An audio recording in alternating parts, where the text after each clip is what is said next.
So we're here with Rich. He just crushed it on the main stage. Very, very exciting. And crushing it now. Yes. It's funny how we can use negative. Kill, crush. Yes. You lit it up. I don't know if any of that's true, but the fact that you're saying it makes me like you a whole lot more, that's, buddy. That's why I'm saying it. All right, good. Hey, could you give me a ride back to the hotel? Would that be all right? I would love to drive you back to the hotel. So let's head that way. Let's do it. Okay, let's come on. Someone's gonna drive us. Come with me, Frodo. I will. Don't call me that. Okay, sorry. Oh man. Rich, in your talk, and I loved your talk. Thank you so much for being here at the summit. You talked about reframing. I'd love to hear. This is very serious. Yeah. I'd love to hear any kind of leadership time in the last decade of your life where you had to reframe things for yourself. Oh man.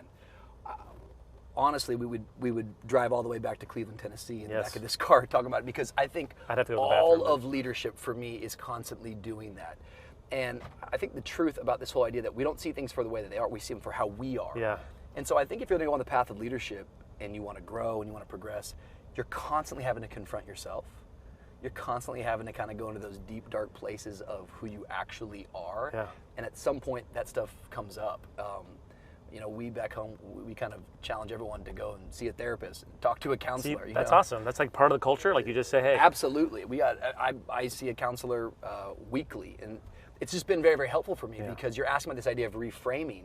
And the art of reframing something is choosing to see it from a new perspective, from a new angle. Yeah.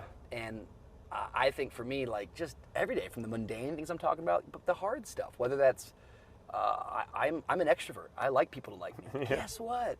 Not everyone's going to like you. And you're going to have to figure out how to get some new strength, and you have to figure out how to get some new conviction and gumption to keep going.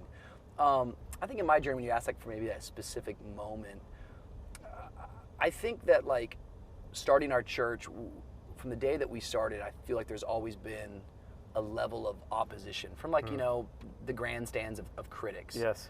And so I think I'm constantly learning like how much control do you give the critic? How much do you pay attention?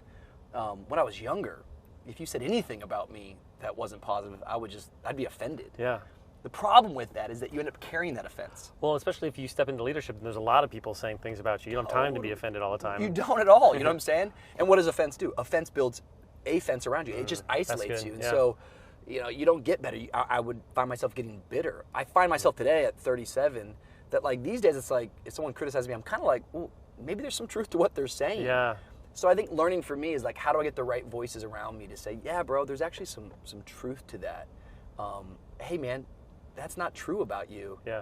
Shake it off and keep moving forward. And so those are the areas I think for me where I'm always having to reframe it is like, I'm not going to be able to please everybody, but am I doing what God's called me to do? Am I being obedient? Yeah. And am I being true to who I am? Yeah, well, and speaking of that, I mean, so being true to yourself is a journey. Is there anything that you would have said to your younger, so you're 38, is there anything you would have said, or what would you have said to your 25-year-old self? Yeah. I think over and over again, like, this is kind of risky, but like, I want to believe I'm more humble at 37 than I was at 27 or 17. I'm hoping by the time I get to 47, I'll be even more so, because that's what leadership is. Is like a big. Well, that's counterintuitive. So could you terse that apart? Yeah, just I mean, biblically speaking, we've got all sorts of great scriptures on this, but like, humble yourself before the Lord, and He will lift you up. And I think the mentality has to shift that like leadership is about service, and whenever that order gets wrong, that's when I start kind of getting into toxic places. I'm a 7 and an 8 on the Enneagram. Probably didn't take you much to figure that out. But like, I think one of the things that's been really helpful for me on the Enneagram is we all kind of jump to like the light side, right? Like all the things that we're great at. What's really helpful for me is like, is like there's a dark side to who I am. Yeah. And I've learned that like when I'm in an unhealthy place, I become Mr. Suspicious. Yeah. Well, there's like a hurt side. To that. Yeah. Totally. And so like for me, like I'm able to start to see some of my signs of when I'm unhealthy. Yeah. And I think the big word over and over again are these words: gratitude and humility. Like this is not about me. It's like doing a talk like at Global Leadership Summit. Like, of course I want to do a good job, and of course you want people to go, that was great. But ultimately, like you want to serve people, you want to add value to what they're doing, and it's actually not about me. It's actually about them.